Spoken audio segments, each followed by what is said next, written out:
dans J'aime l'écho, l'émission qui donne la parole aux chefs d'entreprise. Frédéric Jacquin, bonjour. Bonjour. Vous êtes le directeur général de Elkem Silicon. C'est le 5e fournisseur de matériaux à base de silicone dans le monde. Alors, aéronautique, automobile, construction, produits de consommation, énergie, santé, papeterie, hygiène corporelle, textile, j'imagine que j'en oublie. Mais avant de rentrer dans votre cœur de métier, racontez-moi l'histoire d'Elkem Silicon. C'est une histoire assez fascinante. L'histoire d'Elkem Silicon est une bonne illustration de ce qu'on appelle la mondialisation. Elle commence aux États-Unis. On a, à la fin de la Deuxième Guerre mondiale, récupéré dans le cadre du plan Marshall 2 licences américaines de la société General Electric et Dow Corning, en 46 ou en 47. Et on a donc, fort de ces 2 licences, construit un business silicone en France, en Europe, sous l'égide du groupe Rhône-Poulenc, que certains ont encore en mémoire, oui, en je crois quand même dans la région lyonnaise. Bien sûr. Ensuite, Rhône-Poulenc est devenu Rhodia. Oui. Et puis Rhodia a été, la partie silicone de mon activité a été rachetée par un groupe chinois qui s'appelle le groupe Blue Star en 2007. Et l'objectif du groupe Blue Star, c'était de mélanger, entre guillemets, l'expertise technologique européenne issue, entre guillemets, du business de Rhodia, et puis la formidable possibilité de s'étendre en Asie. Blue Star est lui-même, entre guillemets, une filiale d'un groupe d'État chinois qui s'appelle ChemChina. Et puis ChemChina et Blue Star ont racheté une entité norvégienne qui fait la matière première des silicones qu'on appelle le silicium.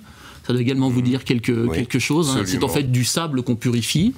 Vous transformez le sable en fluide. Exactement. On transforme, on fait cuire des pierres, on les purifie et on transforme ça en élastomère. Et puis donc, nous sommes devenus norvégiens avec un capital majoritaire chinois en 2011, coté depuis 2018, et nous voilà. Norvégien, c'est Elkem, c'est le nom Elkem. C'est Elkem, voilà. Absolument. Ouais. Elkem qui a le même actionnaire, Blue Star, que vous. Tout à fait. En Chine, donc c'est assez fantastique. Hein. Vous êtes quand même une société norvégienne, cotée à Oslo, à capitaux majoritairement chinois, avec une technologie française, héritée du plan Marshall. Américaine. Quelle histoire incroyable. Et d'ailleurs, cette technologie américaine du plan Marshall, c'est le fameux joint de silicone que tout le monde connaît dans la salle de bain. Alors, on a inventé en France le fameux mastic sanitaire à la fin des années 50. C'est une innovation française, mais avec les fonds baptismaux donnés par les Américains. Et vous parlez de cette société icône de la mondialisation comme de quelque chose d'hyper positif, alors qu'on a toujours un peu de méfiance vis-à-vis de la Chine, de l'actionnaire chinois, du gouvernement chinois. Visiblement, ça peut très bien fonctionner. Je pense qu'on a toujours peur de ce qu'on connaît mal. Oui, sans doute. C'est un réflexe C'est une force humain. pour vous, tout ça, alors. Pour nous, c'est une force. Si on regarde objectivement la trajectoire que le business aurait eu sans l'actionnariat chinois, sans l'ouverture à l'Asie, sans une mondialisation, entre guillemets, de nos marchés et de nos effectifs, l'avenir aurait probablement été beaucoup plus sombre. Donc, il y a des contraintes. Il y a des difficultés géographiques, culturelles, linguistiques, mais quand on regarde les opportunités par rapport aux difficultés, elles sont immensément plus grandes. Donc c'est pour nous une chose très positive. Ouais, donc la nationalité du capital n'est pas forcément un obstacle, et même si ce capital est public, Pékin. Si le business est bon et l'actionnaire est là, c'est une chance. Alors vous rappelez le plan Marshall, le silicone de salle de bain 1959. Est-ce qu'on innove encore dans le domaine du silicone? J'ai l'impression que tout a été... Enfin, on se dit tout a été fait. Alors en fait non, pas du tout, parce que la technologie des silicones est une chimie assez récente. Elle a véritablement démarré au lendemain de la Deuxième Guerre mondiale, alors que toutes les chimies classiques organiques ou carbone sont basées globalement sur des choses qui ont 200 ans. Et donc aujourd'hui, on a une explosion des applications silicone, en particulier dans tout ce qui est médical, les implants, les cathéters, les produits d'aide aux soins, la voiture électrique. Vous avez classiquement une dizaine de kilos de nos produits dans les voitures électriques les plus performantes. Comme dans une voiture thermique, non? Non, moins dans une voiture thermique. Dans une voiture thermique, on parle plutôt des capuchons de bougies, des turbos, de tout ce qui a besoin de chauffer et d'être élastique. Dans la voiture électrique, on a ça, mais en plus, on a tout ce qui est protection de la batterie et gestion de la température dans une batterie. Et puis, si on regarde demain, demain, on sera dans la 3D. Tout ce qui est impression en 3D. On peut imprimer des silicones. On peut imprimer des silicones. Donc, on fera des pièces sur mesure avec les technologies silicone. La robotique. Tout ce qui est câblage, tout ce qui est activité sensorielle des robots et je ne sais quoi d'autre. Donc on est toujours en train d'innover dans cette industrie et on peut classiquement dire que tous les 5-10 ans, il y a une révolution qui utilise les silicones et qui accompagne le progrès. C'est marrant, on vit avec, on ne le sait pas. Hein. Absolument. Donc ça veut dire que vous investissez en R&D massivement.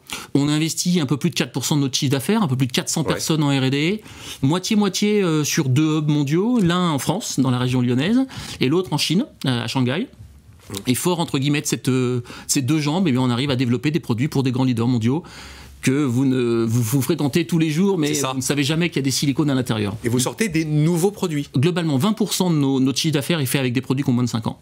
Donc en permanence, on renouvelle le portefeuille compte tenu de la dynamique, entre guillemets, de cette industrie. J'ai vu que vous travaillez sur soigner les plaies des grands brûlés. Oui. En fait, les silicones ont une caractéristique, quand ils sont combinés évidemment sur un pansement, ils permettent à la plaie de cicatriser plus vite, parce que quand on la retire et qu'il faut faire des soins, on ne traumatise pas les tissus cicatriciels, et ça permet, entre guillemets, de soigner beaucoup mieux les grandes plaies. Vous l'avez évoqué brièvement, mais le silicone, produit qui est dans notre vie, mais dont nous n'avons pas conscience, a des propriétés très particulières. Oui. Alors ça a des propriétés exceptionnelles. Je ne vais pas vous faire un cours de chimie. Non, parce que là, je ne vais pas suivre. Il y a deux grandes chimies. Il y a la chimie du minéral, qui est la chimie de la solidité, de la durabilité, de la résistance. Et il y a la chimie de l'organique, qui est la chimie de la vie. Et le silicone a une particularité, il combine les deux, un atome de silicium, un atome d'oxygène. Et donc vous avez le meilleur du minéral et le meilleur de l'organique, ce qui est une chimie unique dans le monde de la chimie. On vous fait pas trop suer avec les normes environnementales et tout ça aujourd'hui, ça va ? De toute façon, qu'on voit ça comme un inconvénient ou comme une contrainte, c'est une réalité. Il n'y aura pas de chimie si on n'est pas durable. Et donc je pense qu'il vaut mieux le jouer en termes d'opportunités, les accompagner, être proactif. C'est évidemment une contrainte des invests, mais globalement, il faut jouer et faire avec. Bon, je le disais, vous êtes 5e mondial, donc vous n'êtes pas seul.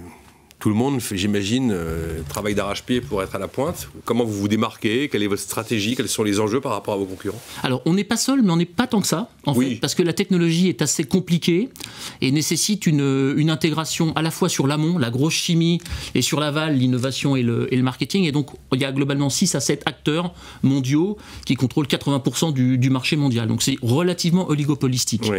C'est pas éclaté, c'est vrai. Non, c'est pas éclaté. Ce qu'on essaye, nous, entre guillemets, et c'est notre motto, c'est Silicones with a personal touch. Donc on essaye d'être pas les plus gros parce qu'on ne l'est pas, et donc un peu dominant, un peu arrogant.